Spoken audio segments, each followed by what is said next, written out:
have the folks who put their name forward to be the NUS conference delegate. There's three. There's Aliyah, Nadia, and Mona. So I'm going to invite you up to the stage.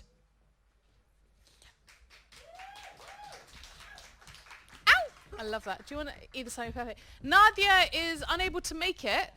She has sent in a statement though, so I will read it out. But yes, basically, I'll start by reading out Nadia's statement, and then we'll hear from Mona, and then we'll hear from Aliyah. Actually, we haven't decided the order between the two of you. So I don't know if you want to do rock paper scissors, guys. They're both like I don't know. Conversation. Okay, it could be in conversation again. So yeah, we won't be doing questions for this part, but we will, like I said, hear in terms of the 3-minute speech why these folks have put themselves forward to be the NUS conference delegates. I'll start with Nadia. So she says, unfortunately, flight cancellations have stopped me being able to attend in person tonight, so I hope the statement will show you that I am passionate about this role and the manifesto I'm running on. My name is Nadia Hafid, and I'm running to be one of your next NUS delegates at the upcoming NUS National Conference. I have a strong grasp of the workings of the NUS, and like many students across the country, I've been disillusioned by them for some time now. Nonetheless, we are part of the NUS, and there are steps that can be taken to make the institution work for students. I've been a community organizer and a student organizer for the last few years. I am not afraid to raise uncomfortable truths and have worked with many hard-to-influence institutions to make them better for those suffering under their weight. I believe I can bring this experience to the NUS to ensure students' interests are put first, ensure marginalised communities are protected under the increasingly shrinking budget and mandate of the NUS, do due diligence when voting for the next leaders of the NUS, work with other delegates to introduce policy on liberation issues and returning power to students, critically analysing any financial proposals to ensure the NUS remains an institution that can adequately protect and advocate for all students. My focus is on holding NUS accountable to ensure Goldsmith's voice is heard and centering liberation unapologetically through policy and elections, as I have done for years through my activism and previous leadership positions. I'm a master's student at Goldsmiths. Whilst I have been here a short time, I have got stuck in and organised around the UCU strikes and reimagining academia to be a more inclusive institution, working with multiple student groups and staff through this work. I hope to continue this if you vote for me to be your next NUS delegate. I am not a student politician. I am just someone who is passionate about making higher education accessible and fighting injustice wherever I see it. Vote Nadia #1 to be your next NUS delegate. Close. So that was a statement from Nadia. I'll let her know you were passing on your lovely warmth of applause. And like she says in her statement, it was due to flight cancellations that she wasn't able to make it. So who's going to go next? Yeah? All right. Lauren.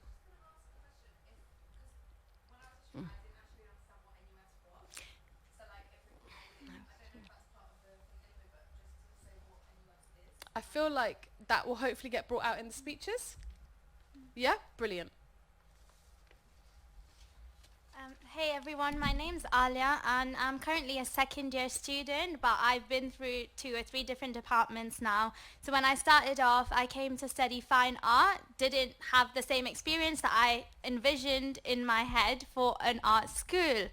And that led me like in some kind of hysterical mess because I went through my foundation year and I didn't know what to do. So I did the joint degree and that wasn't for me either, the joint degree between art and history of art. And then that went on to me taking just history of art and I was so delighted that I could choose from a different department. So I'm doing part anthropology and I really hope that continues to my 3rd year as well because my favorite module is actually my anthro module and I do not like my own degree as much.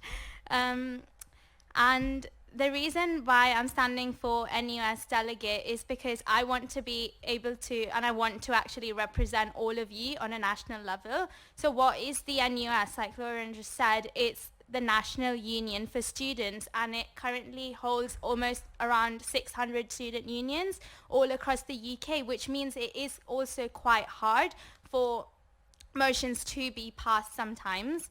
And you know, as to what I know of the NUS, is it really doing its job well? Is it really working? As we can see on Goldsmiths campus, it really isn't. But unfortunately, Goldsmiths students do come under the NUS. So it is our responsibility to make change, and to live in a non-transparent union is a choice. To live in an undemocratic union with zero to little democracy is a choice. To live in fear and austerity is a choice. So I feel like we need to hold ourselves accountable as well to not take that choice and make change. But at the same time, my point is also to obviously hold ourselves accountable, but also the NUS.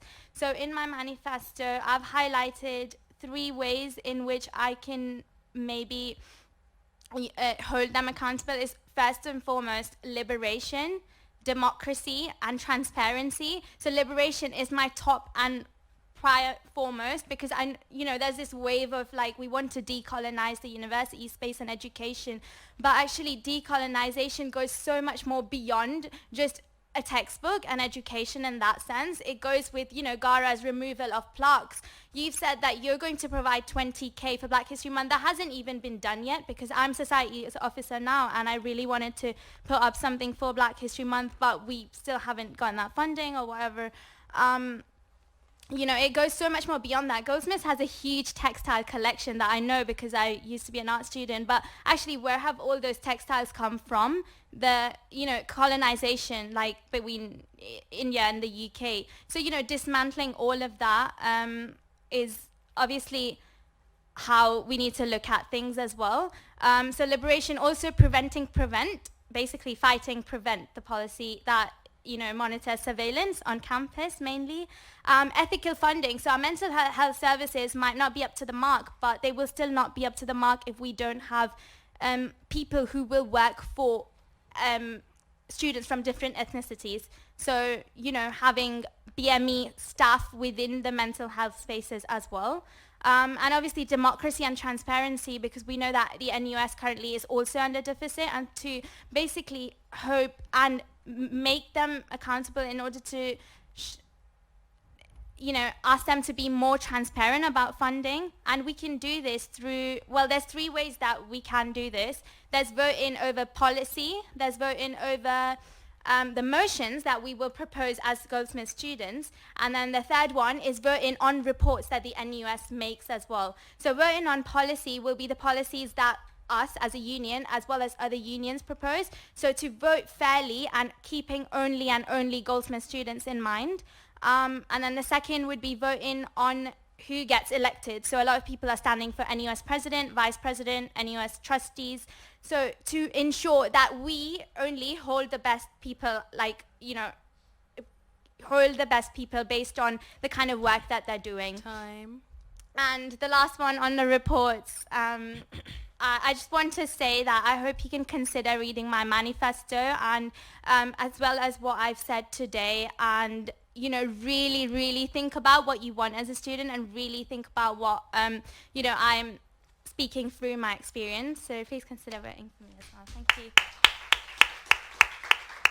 Thank you very much. And plot twist, we are going to have a question for the potential delegates. But just to answer Lauren's question a little bit more, to be a bit more basically, the National Union of Students is a membership body for all of the student unions in the country. They campaign nationally and convene students from across the country to work together. So the candidates at the moment who are running to be the delegates, they would go to a conference in May, if you elected them to be your delegates, where the national policies and the NUS positions are debated and decided on, and they will have a vote at that conference. So yeah, I hope that offers the context that's needed. Mona, would love to hear from you. You're not restricted in terms of 3 minutes, just to keep it fair. You've got about 4.5 minutes. I'll probably keep it very. Ooh. I'll probably keep it very short, because I actually didn't know we were doing this until a couple of hours ago. So, on your toes. Yeah. In the past, NUS delegates didn't do the question time stuff. But yeah. Hi everyone. I'm Mona. I was the Welfare and Liberation Officer for the past 2 years.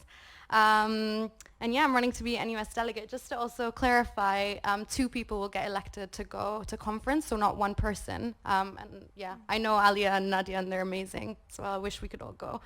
But yeah, I've been, I guess, for the past 2 years, like I've seen how SUs work internally. I've worked within the SU. I've seen all the issues that exist. I've seen how the NUS works as well. So I was on the welfare zone last year. This year got elected into the National Executive Council as well, but it got cancelled, so didn't do much within that role. But I've been to several NUS conferences as well and kind of got an idea of how things work, how officers work, how their kind of struggles as well behind the scenes. And the NUS is in a mess. Like, the NUS is so messed up right now. I don't know if you know, but they've cut all liberation officers for next year. So in the past, and it's always been, you've had 5 sort of national officers, and then you've got like liberation officers as well, and they all worked full time. This year, this year that we're voting on, there's no liberation officers anymore, so that's been completely cut because of their issues with finances. And obviously to cut like liberation out of everything that you could cut, and like there's so many issues internally and how the NUS works, and now it's being split into like 2 different organizations, and it's just an absolute mess right now. I don't think SUs, unfortunately, are the campaigning bodies that they used to be, or should be, actually. I don't think SUs and the NUS can get to where we want them to get because of the corrupt nature internally of how they operate. But at the same time, I think, given that the NUS exists as it is right now, it is important to vote for the right people to represent students nationally. And there's only, as I said, there's only like for this coming conference, there's only 3 officers that we're going to get to vote on. So President, HE, and FE. So higher education, further education. So I think I would want to go there to definitely get the right people in, but also vote on policy, like Alia mentioned earlier. So this year they're doing something a bit different, where you go online and sort of the deadline, you go online and you sort of, not all motions will be, so there'll be certain motions that are sort of prioritized, and you vote now to prioritize these motions. So some of the motions that have been proposed already are about ending surveillance, prevent securitization, against sexual misconduct. There's a lot of different policies about things that I really care about and would want to see NUS prioritize for the next year. So yeah, I don't know. Yeah, basically it. So. Amazing, thank you. Sorry, what you just shared about the liberation officer being cut out is just bizarre. I mean, generally speaking, liberation officers aren't voted in national conference. They're in their different, but even then, like, every year there used to be like separate liberation conferences. So like the Black Students Campaign would have its own conference, Women's Campaign, blah, blah, blah, with all liberation groups. This year, they're having one liberation conference for all groups together, and for 2 days, which is a mess as well. So yeah, it's just a mess right now. But as it is, we need to do the right Cool. get the right people in. Thank you very much. I was enjoying that kind of like almost becoming in conversation with, and I was so here for it. So maybe we can almost like continue that with actually the question that I wanted to put to you guys, and this time we'll start with Mona, if that's okay, because we started with you previously. Attending the conference means representing goldsmiths nationally. So what issues will you prioritize? And feel free to take a second to pause and think about whatever you guys want to say. I guess I would personally, other than policy and voting for the candidates running, the best candidates I see, based on like their manifesto and what they stand for and their values and what they want to do. Other than that, I do want to have conversations with delegates from all across nationally about liberation and what we're doing about that to fight back. So to organize and to actually see what people will be doing together. I mean, we've had some conversations with current liberation officers, and there are plans on fighting back, but I don't know what's happening. It's probably not happening this year, but I would want to know what the plan is and how we can organize together, as well as have more conversations on the National Education Service. So Zamzam, the NUS president, has been sort of leading on this work this year. So I want to, organize as well with people to see where that's going for free education. Amazing, thank you. And Alia? I kind of back what Mona says, but I also want to add that it is you know, again, a very good opportunity because it's going to be in Liverpool. It's going to be huge. So that is a good opportunity to actually pitch so much of this and, you know, get united with other people. But we were also, you know, sent to the FIRSIS conference earlier. And the FIRSIS conference was the Federation of Islamic Student Islamic Societies all across the UK. So basically all the unis that have Islamic societies. And that was so important because as Muslim women, we needed to know like what more we can do along with the education board. And so out there was the first time that I saw Zamzam speak. And Zamzam is the NUS current president at the moment. And, you know, it's inspiring the work that she does, but I want to be able to have more of a one-to-one conversation with her, as like Mona said as well. I think as to getting like more students involved as well, I did think about that, and you know, in a conversation with Howard earlier, I did think more about that, and then I thought it would be a nice idea to like maybe live, you know, on Twitter.